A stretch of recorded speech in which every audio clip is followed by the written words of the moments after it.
केलं तर कुठे ना कुठेतरी सिलेक्शन होतं. ते रेल्वेमध्ये असू दे किंवा पोलीसमध्ये असू दे किंवा इतर BPCL असू दे. आणि बघतो आता प्रो कबड्डी आले किंवा इतर सर्व गोष्टी आल्या, पण तरी देखील आपल्याकडे केल्यानं तिथे सिलेक्ट का नाही होत हा अभ्यासाचा भाग आहे. परंतु या असोसिएशनच्या माध्यमातून जेव्हा आपण सामने बनवतो, सामने बनवल्यानंतर मी फक्त एकच गोष्ट ऑब्झर्व करतो ती म्हणजे खेळाडूंना जर लागलं तर मैदानी गेलं दुखापत झाल्यानंतर आपण धावत बसतो.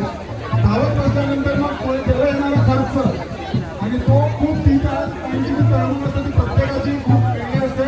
आणि मग आपण मग फंड रेस करणार, ग्रुपमध्ये काढणार की कोणीतरी काहीतरी सहकार्य करा असं जर खेळाडू आहे.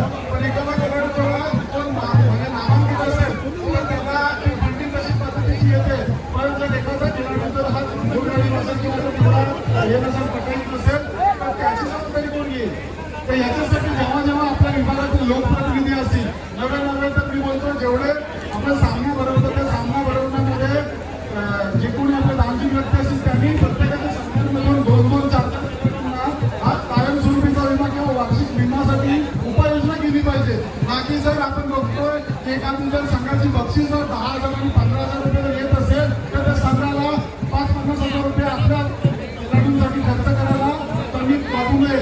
हे खर्च आपण फिरायला बघा किंवा पार्टीसाठी वापरतो तेच जर आपण इन्शुरन्स काढला स्वतःच्या विम्यासाठी आपल्या गावासाठी करतात. ते स्वतःसाठी नाही तर त्यांच्या गावासाठी गावाचं नाव रोशन करण्यासाठी करतात. पण जेव्हा त्यांच्या पाठीमागे असं भरभक्कम बळ येईल की मला काय लागलं तर माझ्या खर्चांना तेवढा हे लावणार आणि माझ्या म्हणजे कुटुंबियावर लोड लावणार आणि मग तो सरकारला त्याचा बेस देऊ शकतो.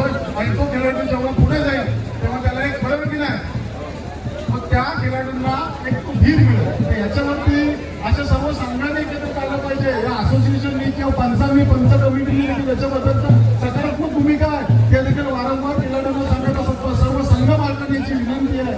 तर नवे तर ग्रामपंचायत गावागावातून जेव्हा आपण संघ पाठवतोय त्यांना प्रोत्साहन देतोय नवीन पीठच्या माध्यमातून एखादा पीठ